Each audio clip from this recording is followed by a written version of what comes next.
it's done. I sold Duolingo stock. It's gone from my portfolio, and this cash is now sitting in my account waiting to be deployed. I am currently working on this, but opportunities are just not that readily available. And this chart has something to do with that. Now, I will explain my reasons for selling the stock in this video, but this does mean that I will probably dive into the news from my portfolio in the coming video. Now, I understand this is a total 180 from my video last Monday in which I explained why I thought Duolingo may be a monopoly in disguise. However, some things just changed. And as an investor, you should adapt to those situations. Now, if you enjoy my videos and you think they are educational, make sure to subscribe to my channel so you will never miss a video from me in the future. But let's dive into why I sold Duolingo. Now let me start off with this one. And this is all the buys that I made for Duolingo. In total, it were 8. And I first started buying this company on July 25th. Now my last buy was on August 7th, right after August 5th, when the Japanese carry trade blew up. But as we can see, 8 different orders, which gave me an average for this stock of around $165. It was 165 point something. And this comes into play into my reasoning as to why I sold this stock. But before I show you my sell and the return I made on it, let me take you through my thought process. Because what we have when we look at Duolingo is a stock that is right now, as of filming this, trading at $280 and a total 1-year return of 87%. Now, this is quite a lot. I mean, we can all agree on that part, right? The 3-month return is right now 37.3%. Once again, that is a very high 3-month return. Now, if we just look at the fundamentals of the business a bit more, we can see that they have a next 12-month PE of 62. Now, I want to highlight this graph a bit. So let me open it really quickly. Okay, so what we have is the next 12 months, so the coming 4-quarter forward PE estimate for Duolingo. And what we can see is that this has been coming down quite rapidly. Here we can see it over the 400 range in October 2022. But if we look at more recent times, we can see this jumping downwards ever since May 2024.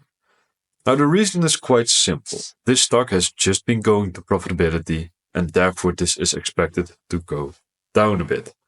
However, when we go and zoom in a bit more, we can see that when I bought this stock, Duolingo was trading around a 40 next 12-month PE ratio. And in my opinion, for a company that was growing as fast as Duolingo is, that's quite good. I mean, that's not bad. That's not bad at all. And that's why I tried to jump on it as quick as I could. Because I was waiting for this opportunity to show up. It did, and I wanted to use it. Now, immediately afterwards, the stock ran up, and it stabilized here for a few weeks, or I think maybe 2 weeks, at the 45 next 12-month PE ratio. But then, it just absolutely skyrocketed. It just went up in a straight line. And we can also see this in the stock price. Because if we look at it again, we can see that this is the region where I was buying.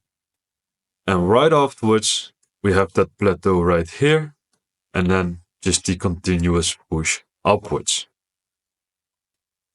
And it's basically gone vertical. I mean, it went up so quickly, that's unbelievable. And we can see that as well, right, in this chart, in just a normal candlestick chart.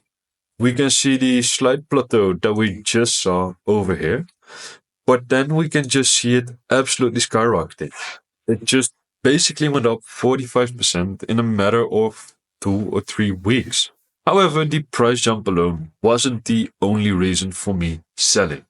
I mean, I still believe this stock is a hidden monopoly. So why would I sell it if it's gone up, but it still has those competitive advantages? And that is actually quite simple.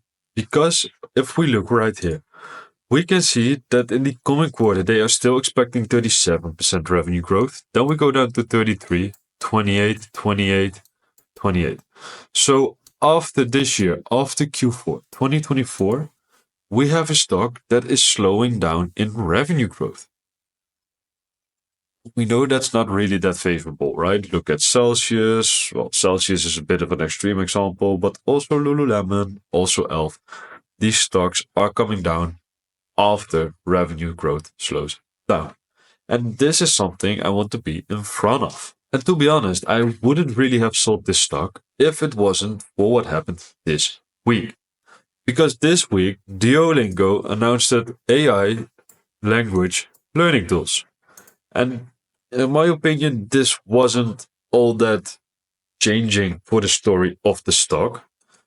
Because what they did is that the tool includes video calls, immersive adventures to its gamified language learning features.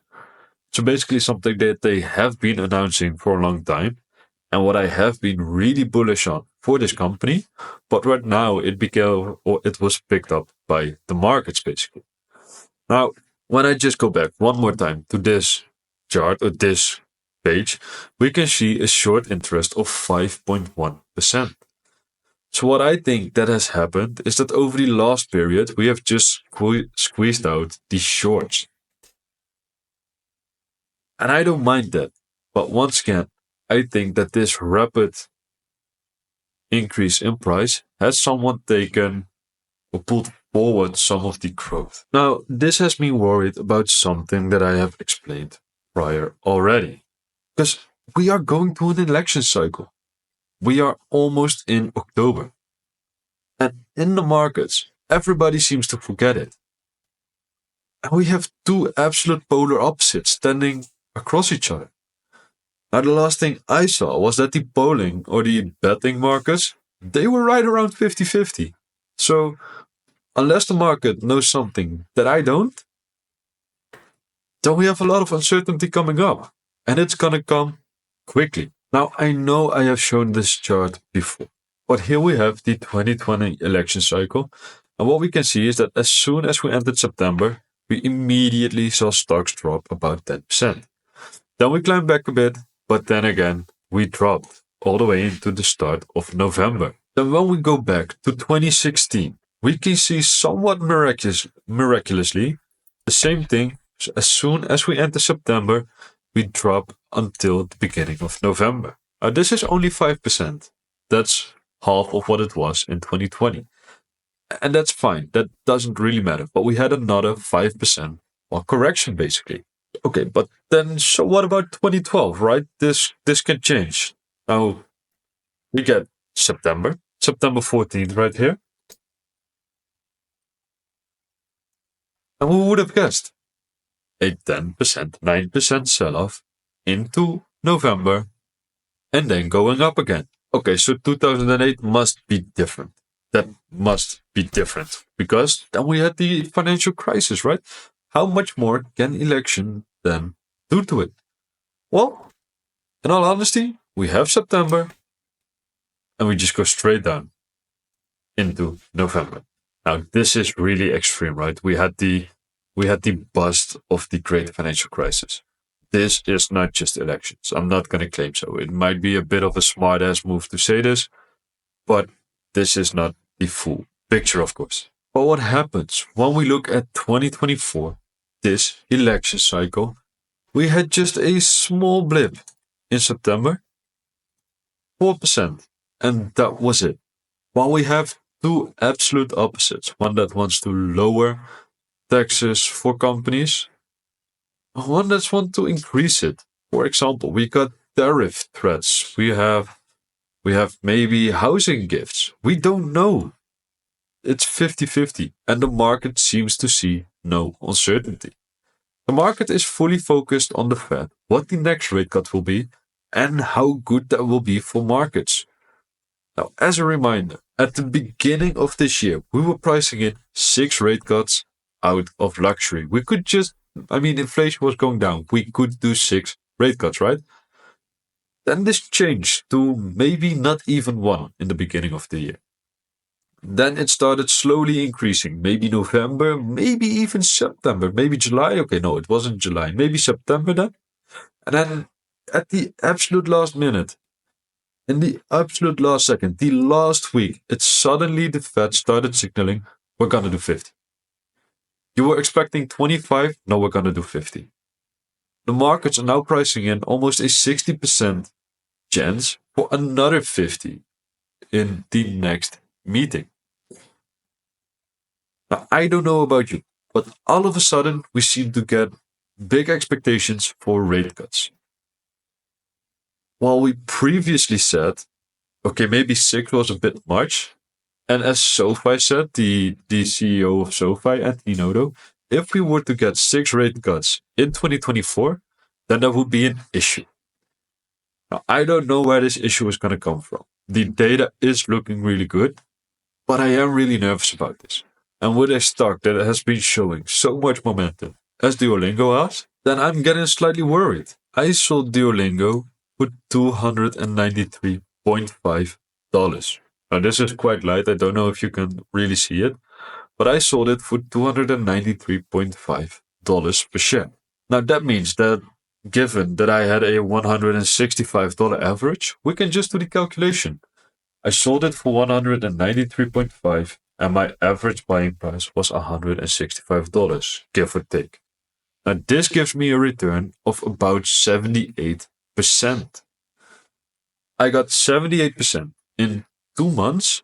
I am nervous about the markets and the election cycle. Then I don't think it would be wise to hold this stock. Now, let me know if you agree with me. And if you found this video informative or educational, make sure to subscribe to my channel. That was it for today. Thank you for watching, and I hope to see you in my next video.